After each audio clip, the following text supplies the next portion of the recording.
Allah muliakan, jika kita tahu ada kendala di sebuah perusahaan, itu yang pertama kali kalau bisa akses orang yang paling punya power di perusahaan tersebut.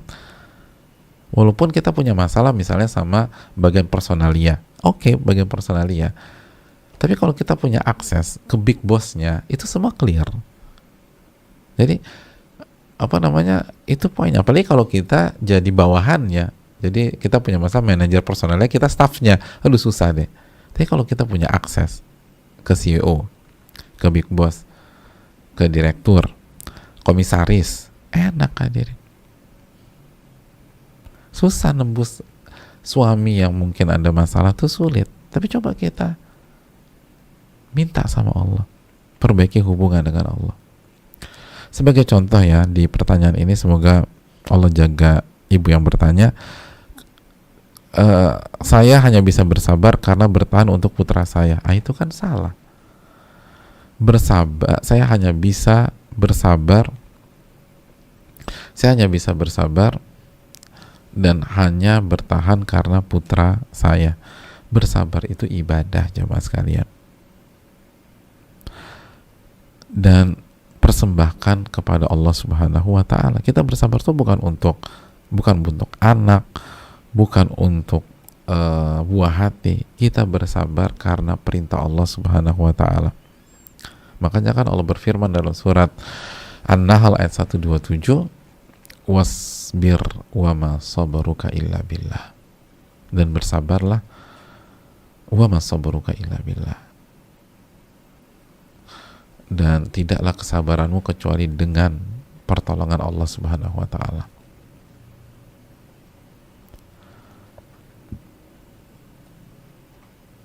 Jadi sabar itu dengan pertolongan Allah dan mencari ridha Allah. Ini bukan tentang anak, ini tentang perintah Allah Subhanahu wa taala. Oleh karena itu hadirin Allah muliakan, jangan bersabar untuk makhluk, bersabarlah mencari ridha Allah Jalla wa ala. Jadi perbaiki hubungan kita dengan Allah. Terus yang kedua, setelah kita berusaha perbaiki hubungan kita dengan Allah, iman kita, cinta kita, jangan-jangan kita lebih cinta kepada makhluk daripada sama Allah Subhanahu wa ta'ala. Jangan, sebagaimana tadi yang tadi kita katakan, sabar itu dengan pertolongan Allah dipersembahkan kepada Allah. Dalam surat apa tadi? An-Nahl ayat 127. Ya, 127. Berikutnya jemaah sekalian, setelah kita perbaiki hubungan dengan Allah, baru coba kita bangun komunikasi dengan suami. Bangun komunikasi dengan suami dan bicara baik-baik. Dan apa saran Allah Subhanahu wa taala kepada istri kalau ingin berdiskusi dengan suami yang berpotensi zolim sama dia? Tanggalkan hak kita untuk sementara waktu. Mengalah dulu. Sebagaimana yang Allah firmankan dalam surat An-Nisa ayat 128. Wa in imra'atun khafat min ba'liha nusyuzan aw i'rada fala junaha 'alaihima an yusliha bainahuma sulha wa sulhu khair. Dan bagi wanita yang khawatir suaminya itu zalim atau berpaling dari dia, maka tidak ada masalah jika mereka duduk bersama-sama berbicara dan si istri itu untuk sementara waktu melepas haknya sampai kondisi benar-benar kondusif. Kok enak banget sih Ustadz, dia yang zalim, kita yang suruh ngalah. Loh, dalam kehidupan itu yang disuruh ngalah itu yang dewasa atau yang kekanak-kanakan? Ibu-ibu punya anak, yang paling tua sama yang paling kecil berantem, nah harus ada yang ngalah. Ibu-ibu suruh ngalah yang mana? Yang paling tua atau yang paling bungsu, yang paling kecil? kaidahnya kita minta yang paling tua ngalah. Kenapa? Karena yang lebih matang, yang lebih dewasa. Nah, Allah minta istri ngalah untuk sementara waktu. Berarti ini merendahkan wanita atau mengangkat derajat wanita? Mengangkat derajat wanita. Itu tadi. Jadi itu yang perlu kita camkan. Coba bicara baik-baik dan rubah diri kita. Bisa jadi ada faktor kita kurang dalam melaksanakan tugas-tugas kita. Evaluasi diri, perbaiki. Evaluasi diri, perbaiki. Ingat sabda Nabi SAW, tu'addunal haqqal ladzi 'alaikum wa tas'aluna Allah ladzi lakum. Kalian tunaikan kewajiban kalian kepada orang tersebut dan kalian minta hak kalian kepada Allah Subhanahu wa taala. Wallahu taala bisawab. Kita lanjutkan.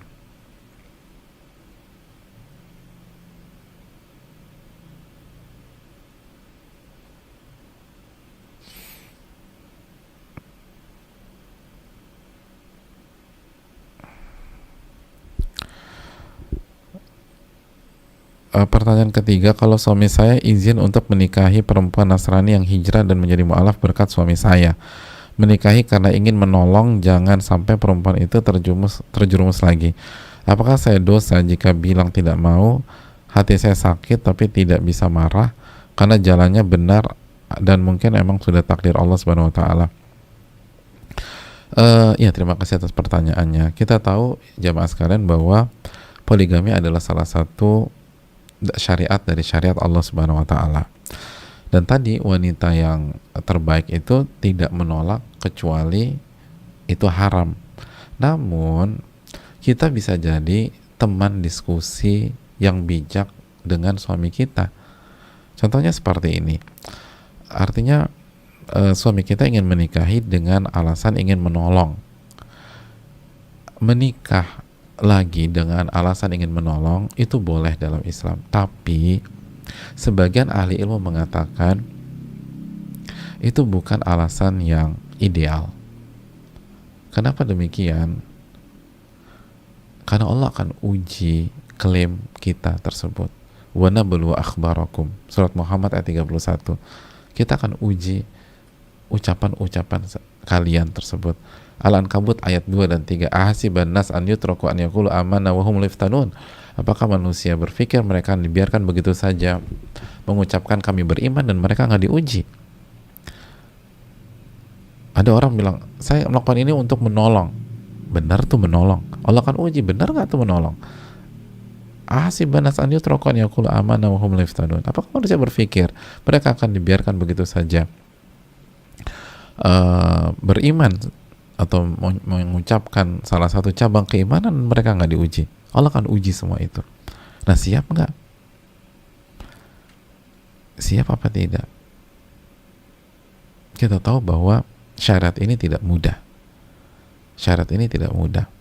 Maka bagi laki-laki jangan menggampangkan dan harus benar-benar diperhatikan seluruh kriterianya.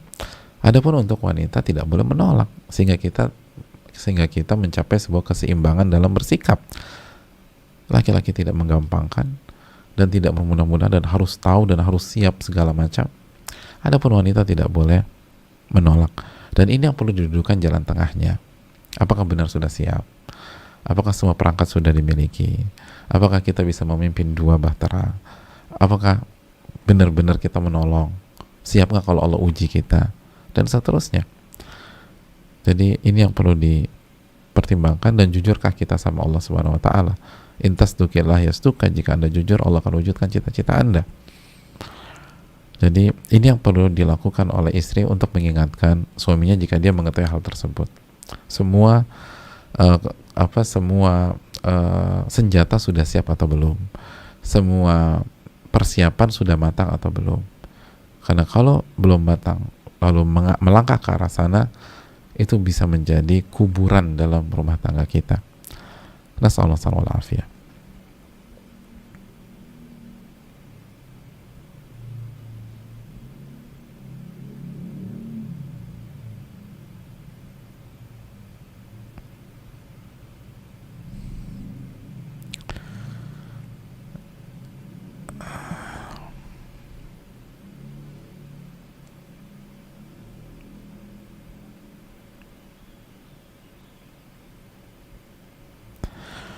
Assalamualaikum Ustaz. Waalaikumsalam. Izin bertanya, bagaimana tips bertahan menjadi sosok istri soleha yang terbaik bagi suami walaupun banyak cobaan dari sisi suami? Suami masih suka jelalatan lihat foto selfie akhwat di sosmed. Padahal istri sudah berusaha untuk tampil yang terbaik. Bagaimana tipsnya biar istri nggak cepat down dengan kelakuan suami tersebut dan sabar serta terus berusaha jadi yang terbaik? Yang pertama, sekali lagi, bangun hubungan dengan Rabbul Alamin. Karena yang membolak-balik hati suami kita adalah Allah Subhanahu wa taala. Inna quluba bani Adam baina isba'aini min asabi'ir rahman yuqallibu kaifa sya'.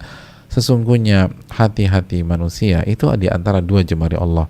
Allah bolak-balikan sesuai dengan apa yang Allah kehendaki. Coba bangun hubungan dengan Allah.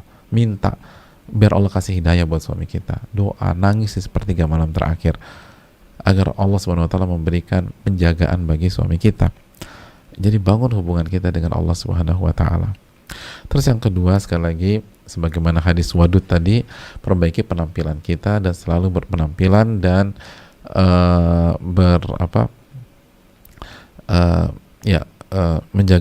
menjaga tubuh dan penampilan terbaik buat suami kita. Terus yang berikutnya, suami kita kalau bisa ngaji juga gitu loh. Kalau sudah ngaji, berarti yang harus dikuatkan adalah pengamalannya. Karena kondisi begini gak bisa kecuali dengan muraqabatullah, merasa diawasi oleh Allah Subhanahu wa taala. Tauhidnya harus kuat, kalau enggak sulit sekali, apalagi media seperti sekarang ini. Jadi banyak doa. Lalu jika suami belum ngaji, kenalkan dia dengan Allah Subhanahu wa taala dengan cara yang baik. Dan kalau sudah ngaji, maka penekanannya adalah mengamalkan ilmu yang sudah dipelajari. Wallahu ta'ala a'lam bishawab.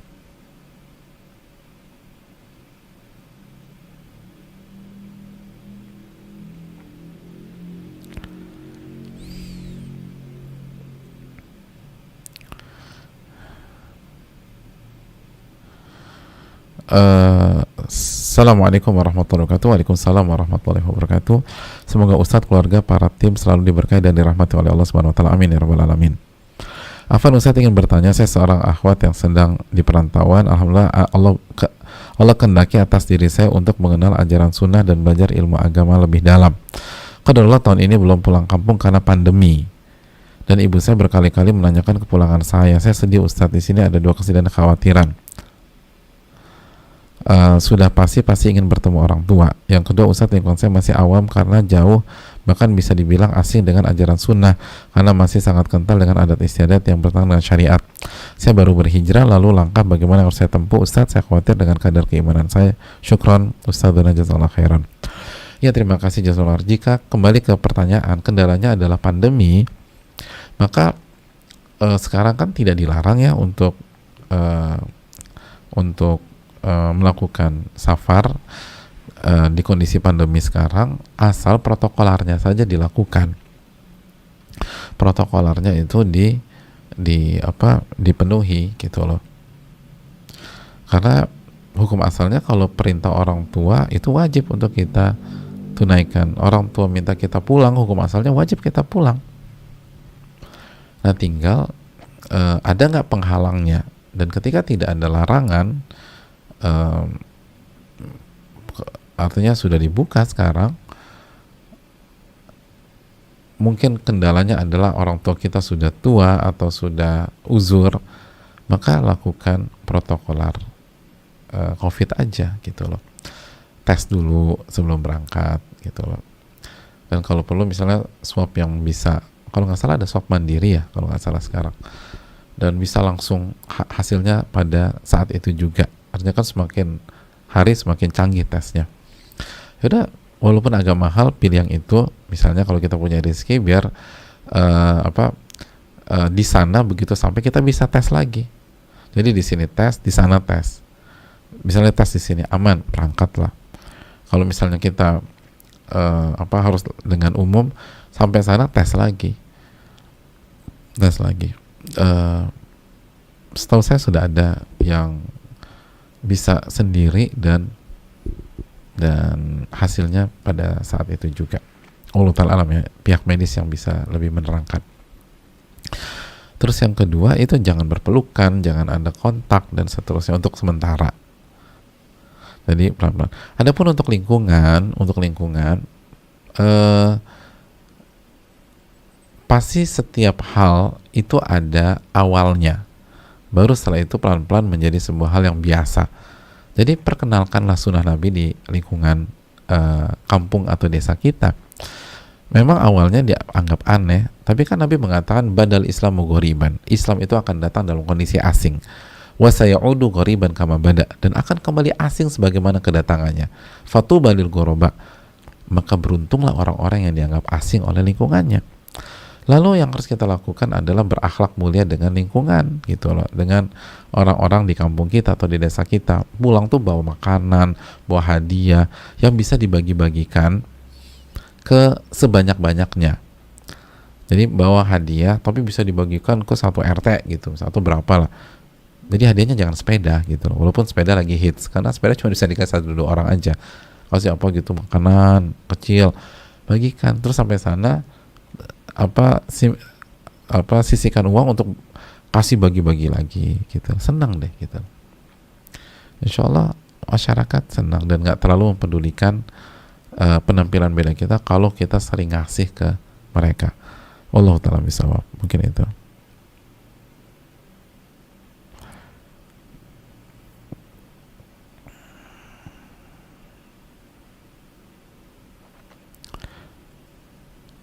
Iya. Saya rasa cukup sampai di sini. Sudah jam 2.20. Terima kasih banyak atas atensi dan perhatian jemaah sekalian. Semoga bermanfaat, dan yang sedikit ini dan penuh kekurangan ini semoga bermanfaat bagi kita semua, khususnya bagi ibu-ibu, bagi wanita, atau apabila ada laki-laki, ada ikhwan, ada bapak-bapak yang menyaksikan, bisa bermanfaat buat istri mereka atau anak-anak perempuan mereka, dan untuk seluruh kaum muslimat. Semoga kita bisa jadi wanita yang terbaik dan memperbaiki kinerja kita dan performa kita sebagai wanita dan istri, dan semoga Allah menerima amal ibadah kita, memberikan kita ilmu yang bermanfaat, dan bisa mengamalkan apa yang disampaikan dan apa yang dipelajari pada kesempatan kali ini. Subhanakallahumma wa bihamdika asyhadu an la ilaha illa anta astaghfiruka wa atubu ilaik. Assalamualaikum warahmatullahi wabarakatuh.